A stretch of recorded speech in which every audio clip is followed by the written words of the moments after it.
The topics and opinions expressed on the following show are solely those of the hosts and their guests and not those of W4WN Radio, its employees, or affiliates. We make no recommendations or endorsements for radio show programs, services, or products mentioned on air or on our web.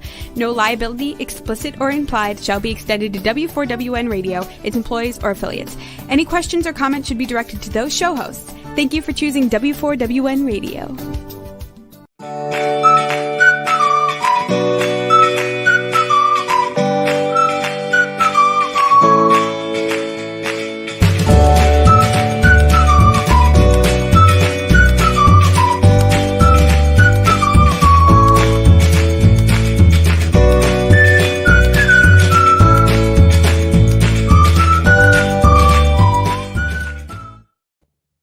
Hello, welcome to Love Your Body, Love Your Life. My name is Jenna. I am the author of the book titled Love Your Body, Love Your Life, 52 Tips That Will Radically Change Your Health. You can find my book on Amazon and on barnesandnoble.com.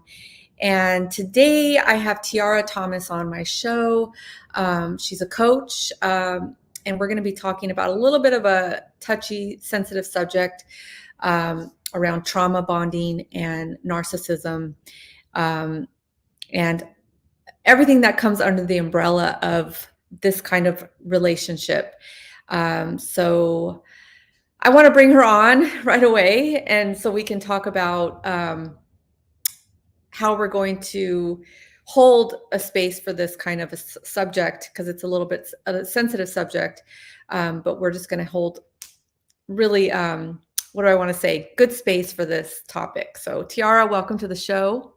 Thank you, Jenna. Thank you for having me. Yeah. So I'm trying to come up with the words basically to, like we talked about, we're here to shed light on something that's, it's sensitive because it's a serious conversation. And, a lot of people have been affected by this kind of a relationship, and we don't want to, make fun of it or anything like that. I just want to be really sensitive to the subject, like we talked about. Yeah. So maybe we should start there, Tiara. Like the word narcissism, like we talked about offline, is going around like crazy right now. It's like everywhere on Instagram, even like girlfriends or friends that I've talked to is just, they're dating somebody and they don't get a return call from that person. They're like, oh, he's just a narcissist, kind of thing. And so it's a little bit of a buzzword right now. So maybe we can clear that up to start. Yeah, absolutely. And I really appreciate you saying that, because it does create a lot of confusion and invalidates a lot of people who've been through some really serious abuse as well, like myself and so many others. And I try to create a lot of content about this, actually, to kind of create a distinction, because there's this term, narcissistic traits, that people like to use. And I actually really cringe when I hear that term, because narcissism doesn't own these traits. These are trauma responses that people are often, that we're often seeing. There's a big distinction between these trauma responses and something that's considered narcissistic personality disorder, which has a specific cluster of these traits that create a mental health issue that then results in a specific type of abuse. And when we're just throwing out that term loosely, we're not making a distinction between people who have trauma responses or aren't really maybe responding well in certain relationship situations. There's such a huge difference between that and this personality disorder, which unfortunately is more common than people would think, but not as common as everyone is just a narcissist if they have, bad behaviors. So, and I always tell people, familiarize yourself with the DSM-5 diagnostic criteria as just a baseline for really understanding that in order for someone to have this personality disorder, they have to have at least 5 out of those 9 characteristics in order to be considered a narcissist. And I don't think we should be using that term unless we are really vetting someone through that diagnostic criteria first. Not to like armchair diagnose people, because I don't think that that's necessarily a good thing either. I always say, it's about, private validation for yourself, not public vindication. So we don't want to be going around just like labeling people and calling people narcissists. But I think it's perfectly acceptable to look at that diagnostic criteria, look at the experiences that you've been through, and go, oh, yeah, that person checks all of those boxes. And so now I've kind of validated my experience, but publicly labeling people as narcissists isn't helpful for anyone. And no one is qualified to diagnose someone as a narcissist unless they're, a licensed professional. Yeah. So Tiara, are the 5 easy to just kind of rattle off? Because I know we have a lot of stuff to get through. And I'm so bad at memorizing these types of things, but what we want to be looking at primarily is grandiosity is like one of the biggest things that we want to look at. Grandiosity is like that, which also includes that entitlement, that includes they have a tendency to use people, like they use relationships as a means to an end. They also are low and lacking in empathy. Those are just a few. Those are like some of the main ones that we want to be looking at. I'm really terrible at being able to rattle off all those diagnostic criteria, but those are some of the main ones. And they're very specific. So if you go through that diagnostic criteria, you're going to start to see, like when I looked at that diagnostic criteria with my ex, he checked every single box. It wasn't just 5 out of the 9. It was like, okay, this one's pretty obvious. And it gets a little dicey, I think, with some people. They're like, well, maybe it's 4, maybe it's 3. But in any case, if someone's checking a lot of those boxes, even if they're not a narcissist, that's definitely cause for concern. Right. It'll still cause harm in your life, in that relationship, whether it be a romantic one or a parent or a sibling or some sort of a family member. So if you're willing to just share as much as you want to share about your personal story and how you came about this work, because obviously, nobody says, I'm going to grow up and be narcissistic coaching for women, that kind of thing. Yeah. Yeah, absolutely. I'd be happy to share a little summarized version of my experiences. I was in a toxic relationship for 6 years, from 17 until I was 23. And I didn't even realize that relationship was potentially narcissistic, but not as obvious. I think it might have been more covert narcissistic or something along those lines. But I was young and I was naive and just chalked it up to that. And once that relationship ended, about a year later, I got into another relationship with what I suspect is a grandiose narcissist. He was extremely, like, 100 times worse than my previous relationship. There was a lot of, verbal, physical, emotional abuse in that relationship. And it was really chaotic. We broke up several times. And, I tried to get away many times. I moved, across the county, and then I moved to Los Angeles from Northern California to get away from having to run into him and that sort of thing. And he always found a way to suck me back in. He had 3 children, and who I absolutely loved, and he would always use the kids to the kids miss you, they want to see you, and it hooked me in every time. And the third time we got back together, I got pregnant with my son. And so, but it was really that pregnancy and that experience that really, really woke me up. Because once I had my son, that became my priority. That became like I had to protect him. And I could see little things that were going to be really big and very problematic as my son got older. I was the primary breadwinner for that. In that relationship, I paid for pretty much everything. And when I was done with my maternity leave, my ex was like, well, when are you going to go back to work? And I'll stay home and watch the baby. And I was like, no, you're not. And that was really the breaking point for me, because I was massively in debt because of having to support a family of now 6 off of a bartender salary in Los Angeles. And it was just, I was feeling the crushing weight of that. And then, just the idea of leaving him home alone with my son just terrified me. So yeah. I hightailed it out of there as fast as I could. And I didn't even know what a narcissist was at that point. It wasn't until a month or so later that I finally kind of woke up to it. And I don't even remember where I heard the term, maybe I think my dad might've said something, because I moved in with my dad. I had no money. I had no car. I had just paid off some debt because I sold a car that was given to us by his father, and I got a huge tax return. So I wiped out a bunch of my debt, but I only had a couple $1,000s in my bank. I had a baby, I had no car. So I had to move in with my dad, which even then wasn't an ideal situation because I didn't have any transportation. I wasn't able to even get a job because of where we were living. But I'm living there, and my ex is like sending me all of these hot and cold texts, like just, really, he would use some really bad language and just, call me all kinds of names. And then he would switch back and forth between that and, oh, I love you, I miss you, like, please come back. And the kids miss you. And how could you do this to our family? How could you do this to the kids? So there's a lot of that back and forth. And I was really engaged in trying to defend myself.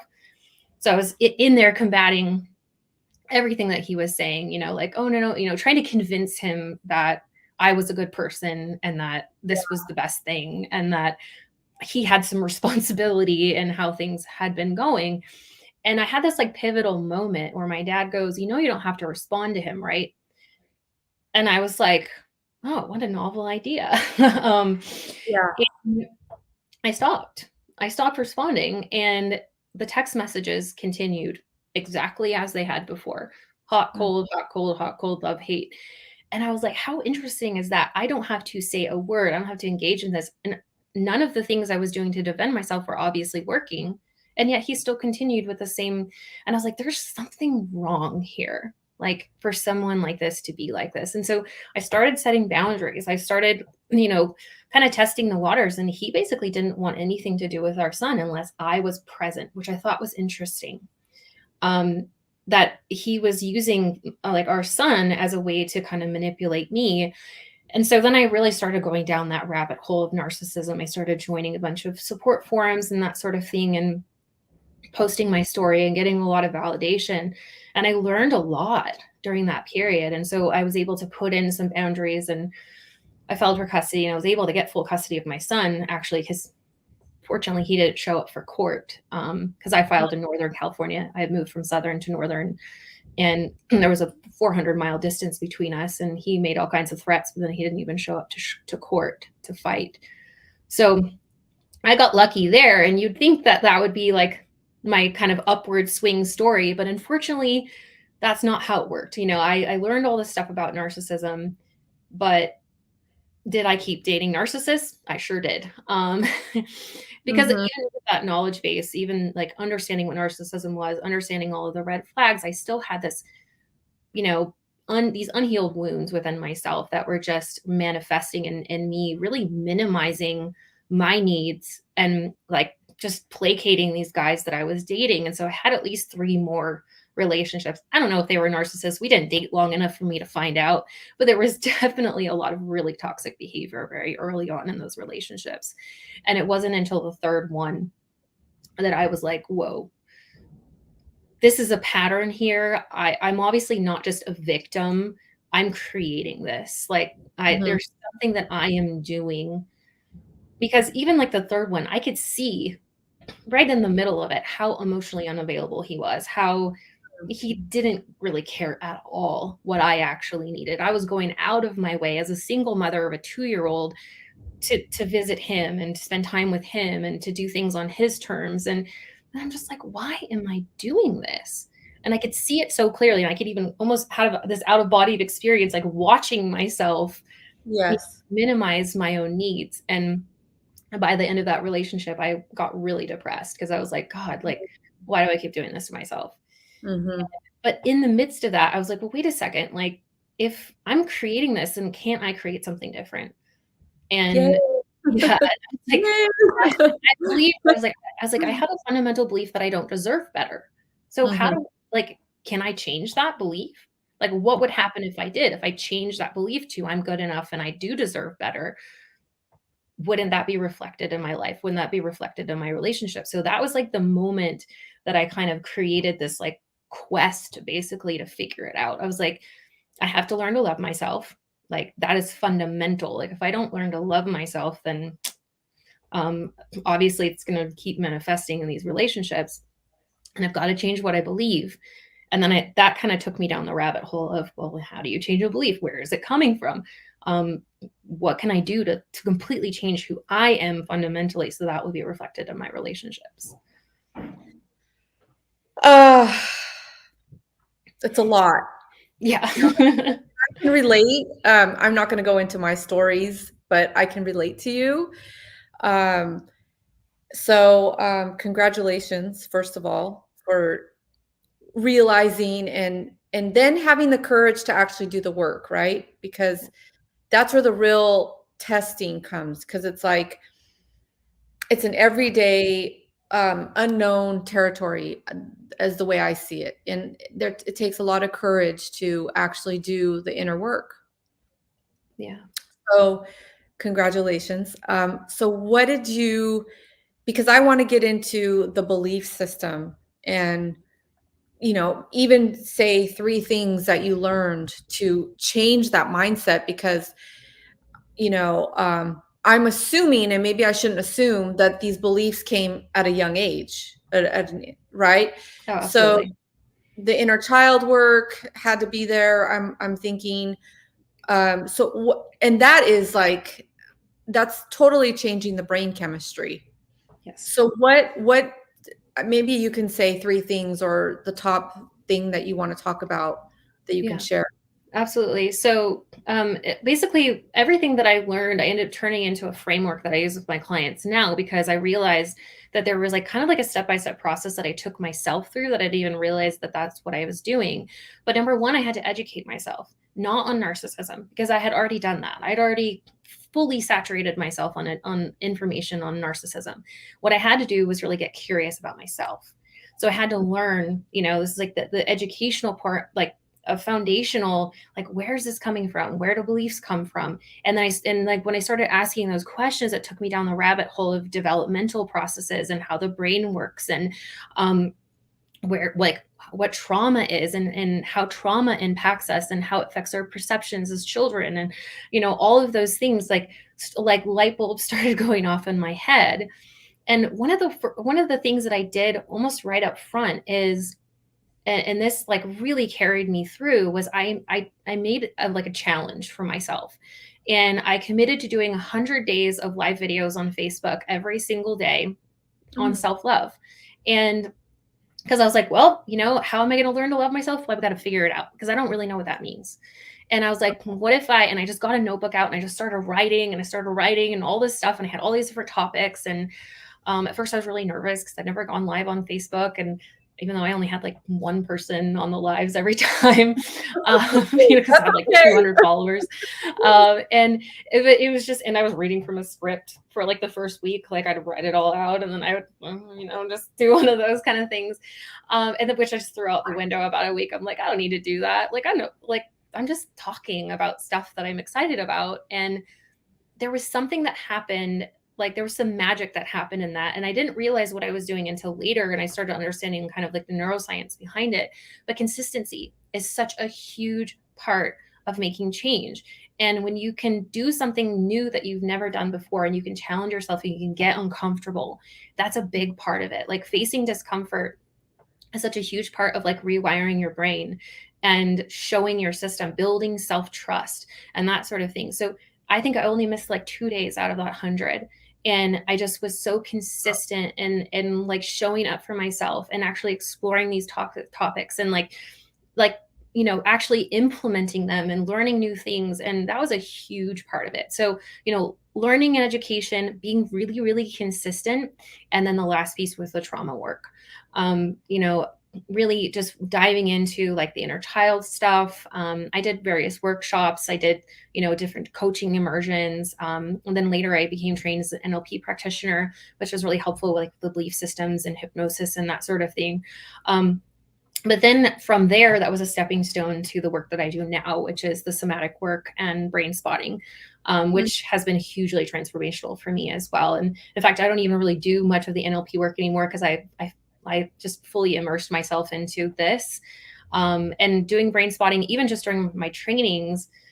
That type of deep trauma work was hugely impactful. The training weekends were like 3 days long, and we did like a bunch of practice sessions with people. And I processed so much trauma, even just from the trainings, that it was like, whoa, like this is amazing. Like process triggers that I didn't even know were there, or that I hadn't even realized were getting like so stuck in my body.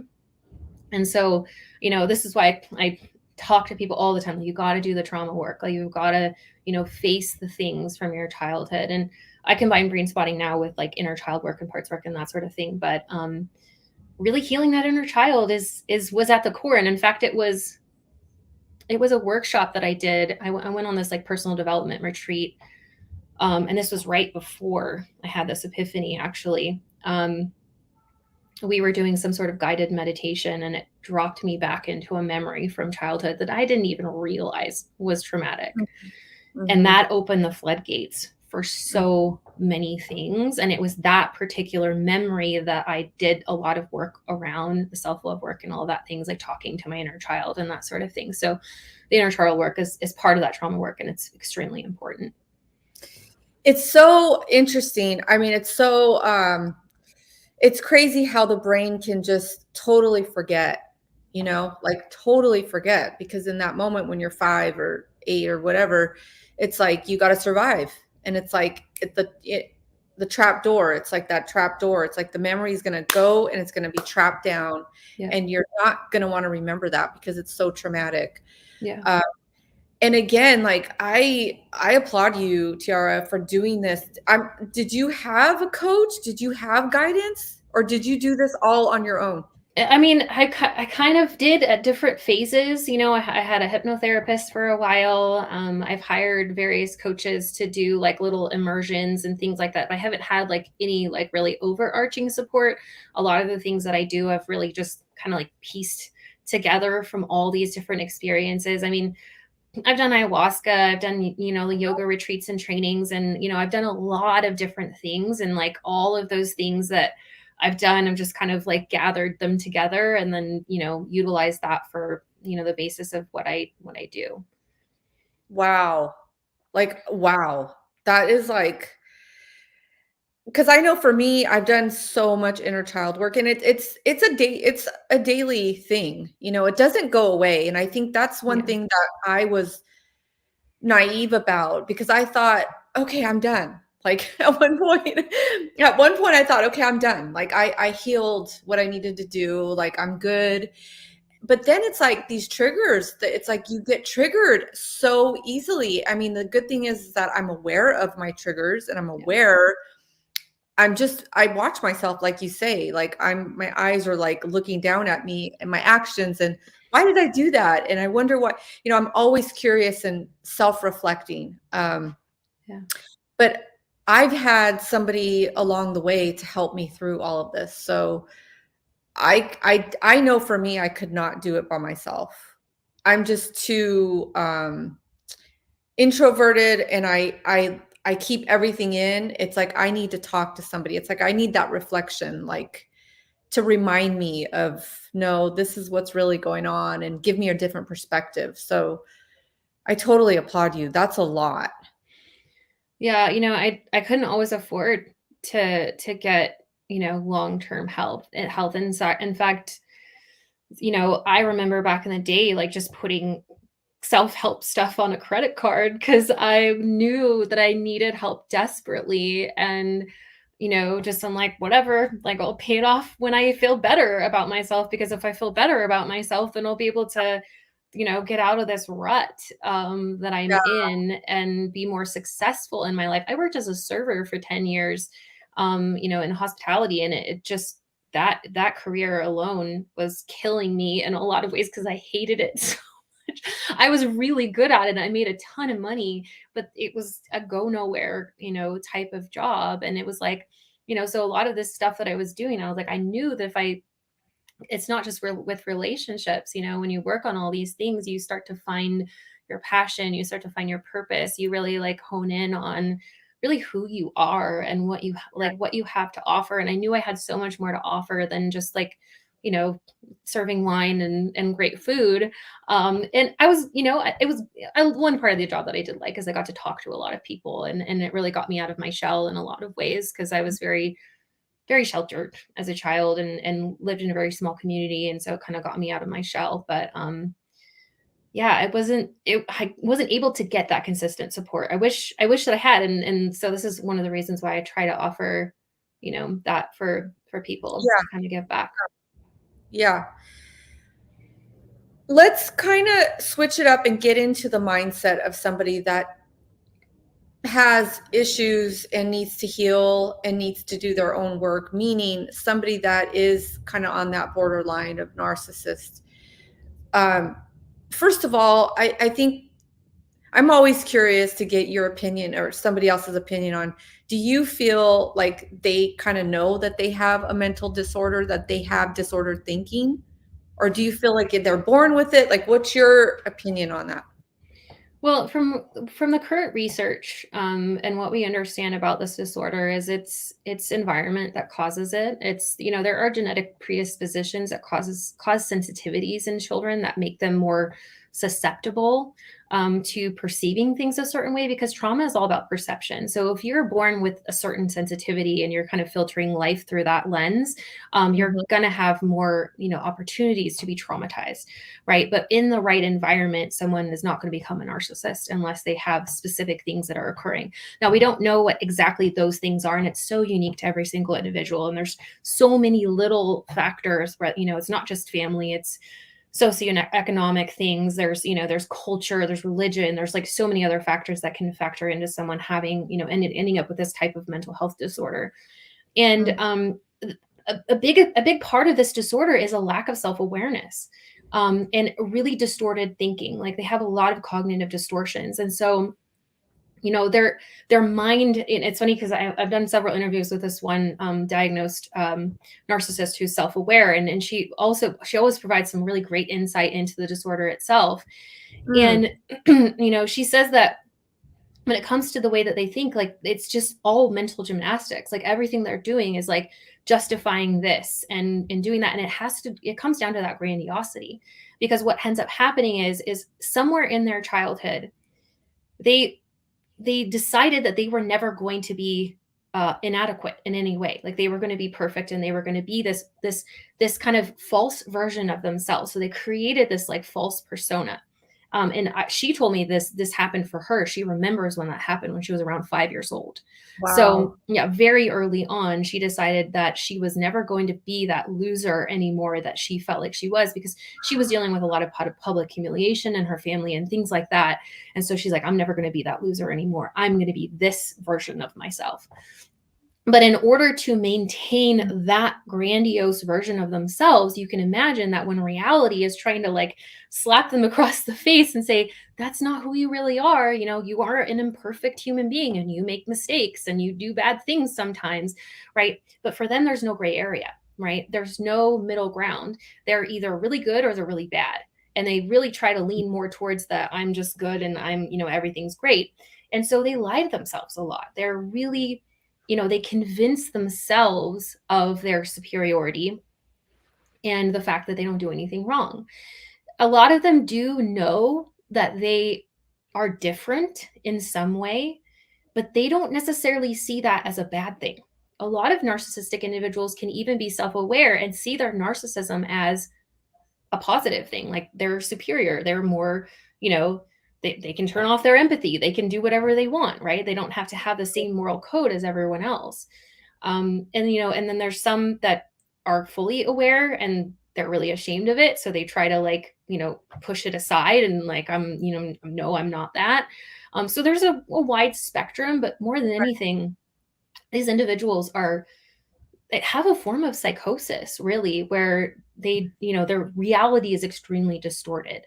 And if you look at it through that lens and you understand that one thing, that they have this persona that they have to create, and breaking down that persona and getting past that is extremely difficult. And that's one of the things that's one of the reasons why this disorder is so hard to treat, is because of that. Like, it's really hard to circumnavigate this, false self that they have created. And in order to do that, to get past that false self, oftentimes they have to have a total collapse. They have to hit some sort of rock bottom where they're in so much pain, they have to do something about it.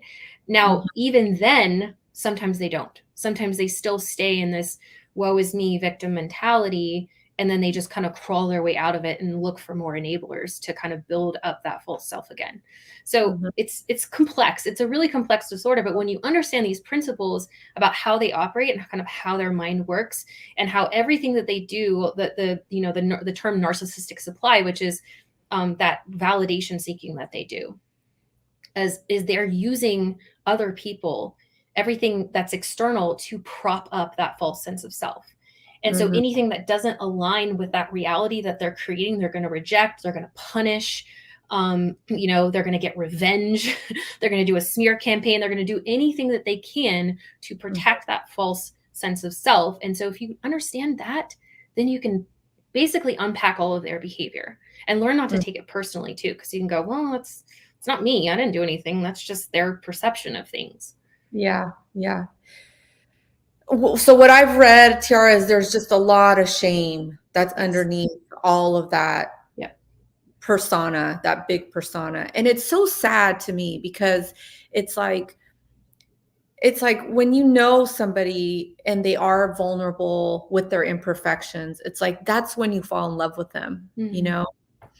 And I don't know about you, but I've gotten to places in my life with people that have this sort of a personality that where I've seen that, like I've actually seen that shell come off, and it's like, ooh, you're there, and then that's where you fall in love, right? Because it's like, you are vulnerable, you are lovable, if you can just stay there and see that about yourself. But it's so hard to even have like a discussion with a person like this. It's just, the wall is just up, and it's like, it's very difficult. I commend you again for all of your work, and what you're putting out in the world is just amazing. So I want to know, because we talked about belief systems, we talked about the root cause. I want to know, if you don't mind sharing how. So I'm assuming you're in a healthy relationship now. You're married. Yes. Awesome. How did you talk to me about that, girl? How did you meet him? He's not narcissistic, I'm thinking. Not to my knowledge. No, he definitely is not. Not yet. I love that. I love that. It's such a win for me. It just gives me hope. I'll tell you that, I'd be happy to share. He's been a huge part of my continued healing as well, because we heal in relationships. We can get traumatized in relationships, but we can also heal in relationships, because relationships are a reflection, a big reflection, not always a comfortable one, but definitely a reflection. Actually, I met my husband in high school, but we were not part of the same social circles whatsoever. We never even spoke to each other. And we went to a really small private boarding school as well, for high school. And I went to the same college too, also small private college, never crossed paths. And we connected on Facebook. And this is right about the time that I was like, I'm done with dating.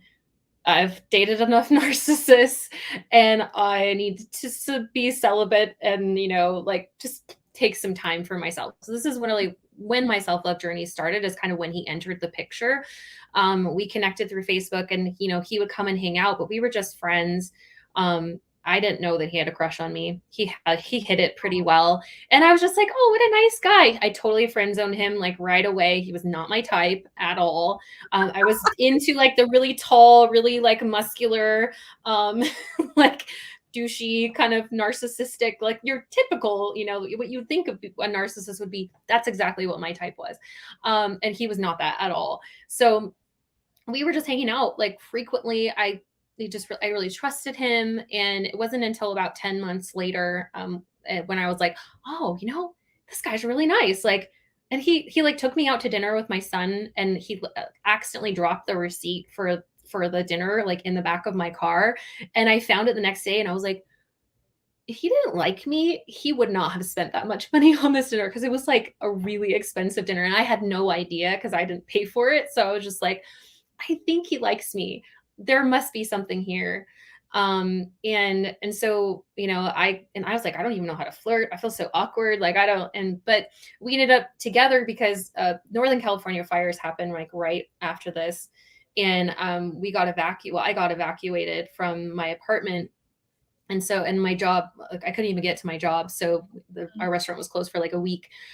And my mom's like, I'm gonna take your son, to a friend's house to get away from the smoke. So they went up north, and I was like, hey, you want to hang out? Like we got all this time, because we were out of work for a week. And so we hung out for like a week. We went to Santa Cruz, spent some time together, and that's kind of like where the magic happened. Oh. And unfortunately, we got pregnant within a month. Um, Oh. and so that really accelerated our relationship. I'm really glad that we had a pretty solid foundation as friends first, because if that hadn't happened, it would have been a disaster. But I really trusted him, and I really knew that he was a good guy.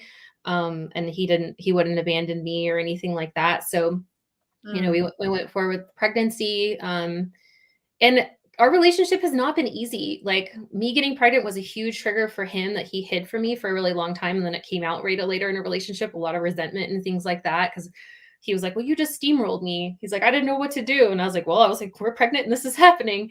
But through that, and actually the pregnancy helped us a lot, because it forced both of us to face some things that we probably would have otherwise run away from. And we ended up getting married a little bit after our son was born. Our son is 4.5 now. So but it just like, I have an avoidant attachment style, he has an anxious attachment style, we both have codependency issues. Right. And that we're still like at healing, basically, we're needing to work on. And so having the pregnancy just forced us both to really stay in the relationship and not kind of, because my go-to is like, if things get tough in a relationship, I'm like, see ya. I'm out of here. Like, I'm not going to let this, go any further. He's had a lot of issues with infidelity in previous relationships, which we've had a lot of really vulnerable, open discussions about, because he just has unhealed childhood wounds that keep manifesting in, looking for love outside a relationship, and looking for, validation and that sort of thing. But and there's been a lot of pain in our relationship. I would say that our relationship is probably one of the most difficult relationships I've ever been in, but in a good way. Because each time we overcome like one of these hurdles, we're both like, oh wow, like we lift our heads above the clouds here, and we're like, oh, this is nice. Like now we feel closer. Now we feel like we've like really worked through something, rather than running away or hiding, or like we're just tackling it head on, which has been a really great experience. We share it sometimes, like we'll do like we just did a live recently on Instagram talking about our relationship and some of the struggles that we've gone through. And I'm super grateful for him. He's like very committed to our family, and and I keep wanting to bring him into the coaching space, because I feel like he would be an amazing coach. He's a really good listener and really good, at just validating and hearing people. So, which has been huge for me, because he disarms me. He's like the one person in my life that's like, he knows how to approach me in a certain way that's like, I'm not triggered. Like I can hear what you're saying, because I'm not in that heightened space, which has been a lot of my work too, just learning how to listen to him, and not I'm a fixer. I like to fix, which is a lot of times why people get into narcissistic relationships, is like being a fixer, being a rescuer. But that is not conducive to relationships, because people don't want to be fixed. They just want to be heard, and they want to be seen. And so he has been my greatest teacher with that, for sure. Wow, Tiara, that's amazing. Do you feel that somebody can be in a relationship with a narcissistic personality? What's your opinion on that? I think it would be extremely rare for someone to be able to have a healthy relationship with a narcissistic individual, that narcissist would have to be extremely self-aware and Mhm. actively working on themselves. So if they're not self-aware, you have no hope, right? If they won't come to terms with and admit and acknowledge their shortcomings and the things that they're doing in the relationship, the accountability is the number one thing. In fact, I was just watching something recently and they were saying the number one cause for divorce is a lack of accountability. And Mhm. which is true. Like you cannot work with someone that isn't willing to acknowledge their, their contribution to the toxicity of the relationship. And what ends up happening with narcissistic codependent relationships is you've got one person that's taking all of the accountability, right? They're just like, just pile it on me, give me some work, like I'll do all the work, I'll do all the things. And then you've got this other person that's like, you're to blame. They're just, blame shifting, projecting, doing all of that. And it's like, of course that relationship is going to be super, super toxic, because you can't have that if you want a successful relationship. And that's across the board, not necessarily even just with a narcissist, right? But with a narcissist, it's like going to be really, really hard. In fact, and it's so hard to tell whether these statistics are accurate or not, because it's Mhm. really difficult to get accurate statistics on narcissistic personality disorder, because these individuals just don't seek help because they don't think there's anything wrong with them. Yeah. Um, but the statistics are that like 5% of narcissists become self-aware, and only 1% of those actually stay in There. therapy and stay in treatment. So it's kind of like the unicorn of narcissists, if you can find one that you can actually work with. And I know that people are always like, I hope it's my narcissist. Yeah. And I'm here to tell you right now that you're going to destroy yourself waiting for that. Right. And people are like, oh, maybe I can orchestrate them to hit rock bottom and hit that collapse, and then maybe they'll become self-aware. You can't. It's so crazy. You get like in your mind so much. I mean, I'm sure you have some of your clients that come to you and just like, just help, just fix the relationship. Like, I want this person, Yeah, and I tell them right up front, I'm like, my focus is you. My focus is you improving yourself. And I always tell people, what is best for you is best for them, even if it's not what they want. This is like when we're prioritizing ourselves, when we're loving ourselves, we're meeting needs, not wants. And that's really what boundaries are about too, is it's like you're focusing on what people need rather than what they want. Because people, like children, for example, and you can kind of compare narcissists to children in a lot of ways. And in fact, a lot of times it's very much, in line, because narcissists, their development emotionally was arrested at a very young age. Right. So with children, right, you wouldn't just give a child everything that they wanted, because they would be a nightmare.